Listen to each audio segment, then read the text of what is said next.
Assalamualaikum warahmatullahi wabarakatuh. Para mahasiswa, pada kesempatan ini saya akan menyampaikan hal terkait dengan perkuliahan hari ini. Yang pertama tentang Electronic Health Record. EHR atau IHR itu merupakan suatu evolusi dan merupakan konvergensi bidang kedokteran dan juga teknologi. Artinya perkumpulan di antara dua bidang ini.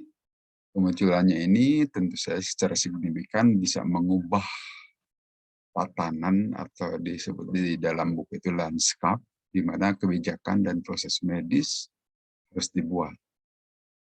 Kita lihat sebagai sistem penagihan asal-usulnya dan juga akuntansi sederhana hingga catatan interaktif yang lengkap saat ini. Keinginan komunitas medis, kesehatan masyarakat, dan juga pemerintah dalam hal ini telah berselisih untuk memastikan kekhawatiran dan persyaratan mereka terwakili secara memadai dalam implementasinya di seluruh dunia. Dalam hal ini, pada tahun 2003, Kementerian Kesehatan dan Layanan Kemanusiaan meminta Institute of Medicine sebagai bagian dari National Academy of Sciences memberikan pendefinisian tentang fungsi utama dari IHR tadi itu, terkait dengan informasi dan datanya, kemudian kesehatan manajemen hasilnya seperti apa, kemudian entry pesanan atau manajemennya, demikian juga pendukung keputusan. Berikutnya adalah komunikasi dan konektivitas elektronik, dukungan pasien juga, proses administrasi, juga pelaporan manajemen penduduk, juga itu merupakan beberapa hal yang diminta supaya ada. Berikutnya adalah penggunaan primer dan sekunder dari catatan kesehatan elektronik. Dalam hal ini yang primer itu terkait dengan pengiriman perawatan pasien. Juga manajemen perawatan bagi pasien. Prosesnya seperti apa. Dukungan perawatan, kemudian proses keuangan dan administrasi lainnya. Dan manajemen diri dari pasien tersebut. Terkait dengan persoalan yang sekunder, itu terkait dengan persoalan pendidikan, peraturan, riset, dukungan kebijakan kesehatan masyarakat, dan keamanan di dalam negeri. Dalam hal ini, tes laboratorium dan hasilnya, pencitraan, laporan bedah, daftar obat saat ini, pemeriksaan gigi, pemeriksaan mata, pemeriksaan fisik, dari sekolah, menengah, dan juga vaksinasi semuanya dikumpulkan, dimasukkan di dalam catatan. Setiap pertemuan pasien tunggal dalam pengaturan medis sepanjang hidup pasien akan ditangkap, dikatalogkan, dan juga akan tersedia untuk pasien dan juga penyedia layanan kesehatan resmi. Dalam hal ini dengan dokumentasi yang bersifat digital, data pasien menjadi terlokalisasi dengan baik. Disinilah peran teknologi informasi. Lebih menertibkan bagaimana pendokumentasian dari data-data tersebut. Itu yang diharapkan tentu saja, keterlibatan dunia kedokteran dengan teknologi, atau disebutkan perkawinan di antara dua bidang besar tersebut. Demikian juga dalam rangka untuk mengurangi medical error, seharusnya begitu. Terjadi kesalahan-kesalahan di dalam data-data medis, diharapkan terjadi lebih akurat dari data-data penelitian atau diagnosanya itu.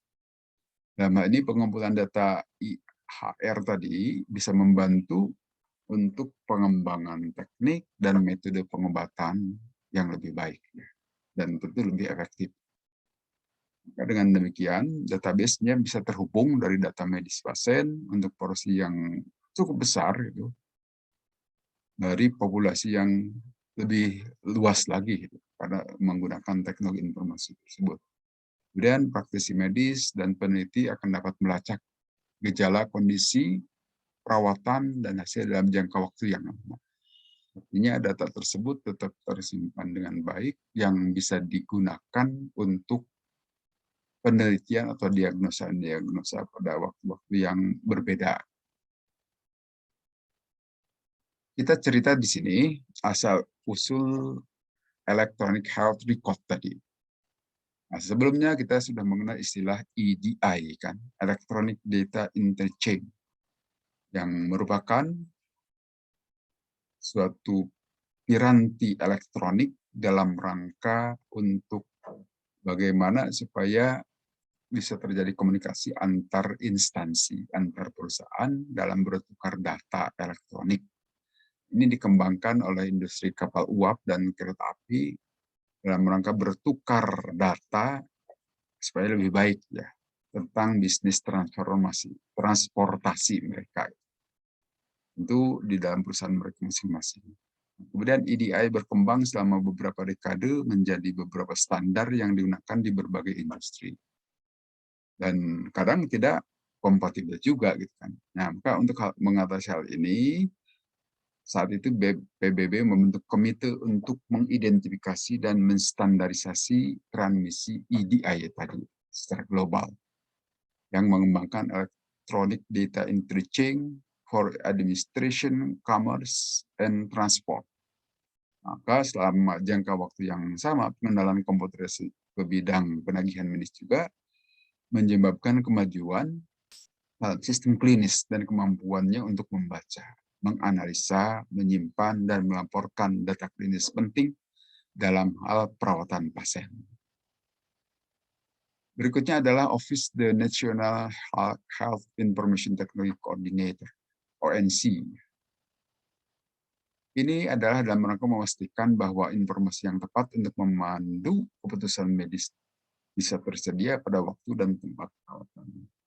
Demikian juga dalam rangka meningkatkan kualitas perawatan kesehatan dan mengurangi kesalahan dalam tindakan-tindakan medis. Ya.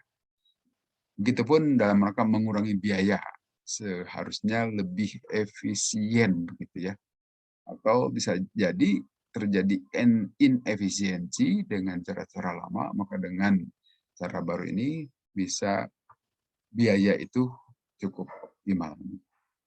Demikian juga dalam rangka mempromosikan pasar yang lebih efektif. Sehingga persaingan memang lebih besar saat itu, dan tetapi bagaimana tindakan yang terbaik tentu saja di situ menjadi sasaran utama sebetulnya dari layanan kesehatan. Maka teknologi ini bisa membantu memfasilitasi kemungkinan hal-hal atau tindakan-tindakan yang lebih efektif. Kemudian juga untuk meningkatkan koordinasi perawatan dan informasi di antar rumah sakit. Tentu ini adalah sesuatu yang didambakan, diharapkan, sehingga seperti dalam diskusi sebelumnya, bagaimana dengan jejak rekam data yang sudah ada, itu bisa digunakan oleh berbagai rumah sakit atau berbagai kepentingan medis lainnya, sehingga pasien tidak perlu mengulang-ulang pemeriksaan hal yang sama, hanya karena dokternya berbeda. Maka dengan cara ini nanti bisa dibaca oleh siapapun di rumah sakit manapun dan dokter siapapun. Kemudian juga bisa memastikan bahwa informasi kesehatan pasien dapat diidentifikasi secara individu dan jelas terlindungi, artinya keamanan datanya juga terjamin dengan baik. Diharapkan seperti itu. Walaupun tentu saja sebagus apapun teknologi informasi yang dikembangkan, tetap masih mengandung potensi kekurangan di sini. Seperti malware dan kemungkinan human error atau juga teknologi error dan error-error yang lainnya itu masih tetap sih masih mungkin terjadi ada gitu. Tapi seperti bagaimana biasa bahwa kita mengembangkan teknologi itu memang biasanya berversi ya. Nah, versi ini kurang baik maka dikembangkan dengan versi berikutnya dalam rangka mengurangi. Kalau menghilangkan sama sekali memang agak-agak sulit gitu. Tapi dalam rangka mengurangi itu bisa dikembangkan terus. Demikian juga perlu diperhatikan supaya tidak terjadi kemudahan untuk diretas atau dihack gitu ya oleh pihak-pihak yang tidak bertanggung jawab Atau bisa juga pengembangan biayanya yang mahal itu, karena kita tahu investasi teknologi informasi itu termasuk padat modal juga, ya, mahal biasanya. Nah, dalam hal ini tentu saja bagaimana supaya investasi yang mahal ini bisa memberikan manfaat sebesar-besarnya dan bisa memberikan juga keterpakaian yang efektif. Ini memang persoalan yang tidak mudah ya, berpikir bagaimana mengoptimalkannya. Nah, demikian juga perlu melihat dari sisi biaya ekonomis dan atau umur ekonomis maksudnya ya. Umur ekonomis dan juga umur teknis. Nah, kadang-kadang atau bukan kadang-kadang sesuatu yang kadang berbeda gitu antara umur teknis dan umur ekonomis suatu perangkat, termasuk perangkat-perangkat teknologi informasi.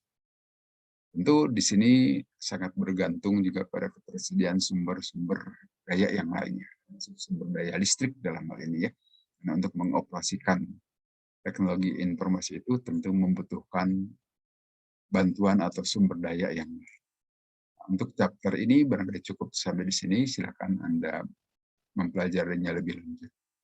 Makasih, kita lanjut ke chapter berikutnya.